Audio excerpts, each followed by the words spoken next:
Commitment problems ఏమైనా ఇబ్బంది అయ్యిందా నీకు ఇండస్ట్రీలో? స్టార్టింగే ఏమని? ఊరికే ఒక ఆడిషన్ అంతా అయిపోయింది, ఓకే అంటారు. తర్వాత వాళ్ళ పిఏలు వాళ్ళు వాట్సాప్ కాల్, నార్మల్ కాల్ చేయరు, వాట్సాప్ కాల్ చేసి ఇలా ఇలా కమిట్మెంట్ ఎక్స్పెక్ట్ చేస్తున్నారు, మీకు ఓకే అయితే చెప్పండి అని. లేదండి నేను అలా చేయను, చిన్న రోల్ అయినా పర్లేదు, డబ్బులు తక్కువ ఇచ్చినా పర్లేదు, కమిట్మెంట్తో అయితే నేను చేయనండి అని చెప్పేసి బ్లాక్.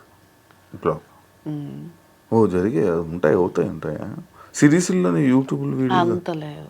యూట్యూబ్ అంటే నాదే కదా, ఇప్పుడు నా యూట్యూబ్ నాది, నేను హ్యాండిల్ చేసేది, నేనే ఆర్టిస్ట్లను తీసుకునేదాన్ని.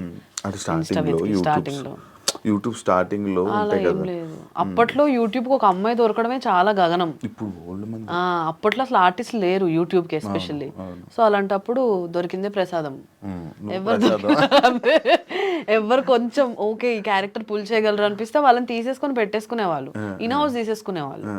ఇప్పుడు ఫ్రీలాన్సింగ్ అంతా అందరూ బిజీగా ఉన్నారు కాబట్టి ఫ్రీలాన్సింగ్ త్రూ చేసుకుంటున్నారు.